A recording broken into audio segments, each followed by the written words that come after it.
अस्सलामुअलैकुम वरहमतुल्लाहि वबरकातुहू। प्यारे अज़ीज़ों, मैं उम्मीद करती हूँ आप सब खैर व आफ़ियत से होंगे। जैसा कि हमने पिछले लेक्चर में पढ़ा था गैर मुनसरिफ़ अस्मा के बारे में, तो उस क्लास का लिंक आपको नीचे डिस्क्रिप्शन में मिल जाएगा और उस वीडियो को शुरू से लेकर आखिर तक देख भी लीजिएगा और ज़्यादा से ज़्यादा सवाब की नीयत से उसे शेयर भी कीजिएगा। तो चलते हैं आज के टॉपिक की तरफ, लेकिन लेक्चर शुरू करने से पहले आपसे एक गुजारिश है कि अगर आप हमारे चैनल पर नए हैं तो इस चैनल को सब्सक्राइब भी कीजिएगा और साथ ही बेल आइकन पर प्रेस भी कीजिएगा ताकि हमारे आइंदा आने वाली तमाम नोटिफिकेशन आप तक पहुंचती रहे। तो चलते हैं आज के टॉपिक की तरफ। मबनी अस्मा होता क्या है? वो अस्मा जो तीनों एराबी हालतों में एक ही शक्ल इख्तियार करते हैं। तीनों एराबी हालतों में एक ही शक्ल इख्तियार करते हैं। एराबी हालतें कौन सी होती हैं? हालत रफ़ा, हालत नसब और हालत जर। जैसे कि हाज़ा, हाज़ा का मतलब होता है ये, तो हाज़ा जो है वो हालत रफ़ा में भी होगा, हाज़ा हालत नसब में भी होगा, हाज़ा हालत जर में भी यही शक्ल होगी। इसी तरीके से ज़ालिका, ज़ालिका, ज़ालिका। इस तरीके से मबनी अस्मा को पहचानने के लिए 2 पॉइंट्स का जानना ज़रूरी है। पहला पॉइंट ये है कि मबनी अस्मा की तादाद जो होगी वो 2% होगी।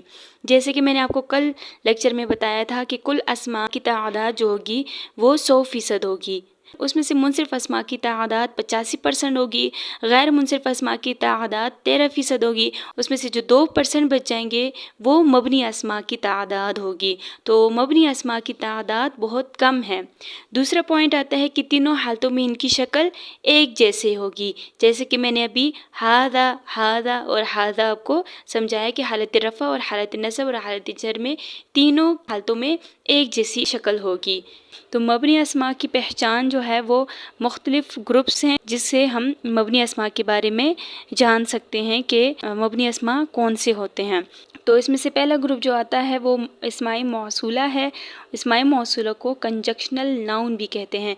जैसे कि अल्लज़ी, वो जो या जिसने, अल्लती, वो जो या जिसका, अल्लज़ीना, वो सब। ये मैं थोड़ी थोड़ी यहाँ पर अस्मा बताऊँगी। इंशाल्लाह आइंदा आने वाले असबाक में इसके बारे में डिटेल से पढ़ेंगे। तो यहाँ पर इस्माई मौसूला की तीनों एराबी हालतों में एक ही शक्ल होगी। जैसे कि हालत रफ़ा में अल्लज़ी, हालत नसब में भी अल्लज़ी, हालत जर में भी अल्लज़ी। तो अल्लती, अल्लती और अल्लती, अल्लज़ीना, अल्लज़ीना, अल्लज़ीना।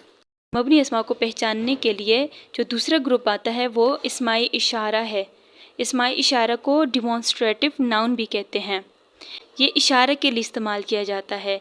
जैसे कि हाज़ा, हाज़िही, ज़ालिका, तिलका। तो ये हालत रफ़ा में हाज़ा होगा, हालत नसब में भी हाज़ा होगा और हालत जर में भी हाज़ा होगा।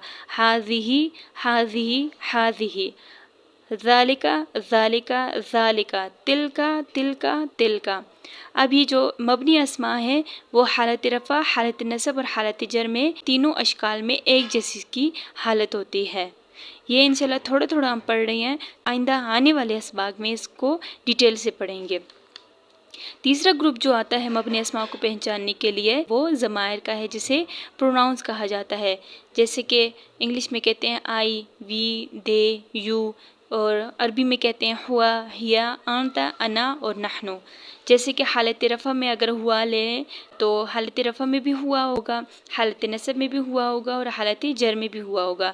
इसी तरीके से हिया, हिया, हिया, आंता, अंता, अंता, अना, अना, अना, नहनो, नहनो, नहनो।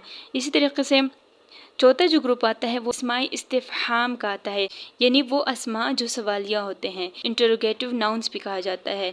जैसे कि मता, कब, मता तक़रऊ, तो कब पढ़ेगा, कैफ़ा, कैसे, यानी हाउ, यानी हाउ, कैफ़ा हालुका, आपका हाल क्या है, आइना, कहाँ। ये सवाल और शर्त के लिए इस्तेमाल किया जाता है। आइना ज़ैदिन, ज़ैद कहाँ है, तो ये यहाँ पर सवाल हो रहा है। आइना तजलिस, अजलिस, जहाँ आप बैठेंगे वहाँ मैं भी बैठूँगा। तो यहाँ पर अब शर्त भी आ रही है, सवाल भी आ रहा है और शर्त भी आएगा। कम, कितना, माज़ा, क्या। जैसे कि माँ भी सवाल होते, जैसे कि हालत रफ़ा में मता है तो हालत नसब में भी मता होगा, हालत जर में भी मता होगा। कैफ़ा, कैफ़ा, कैफ़ा। आइना, आइना, आइना, कम, कम, कम। माज़ा, माज़ा, माज़ा।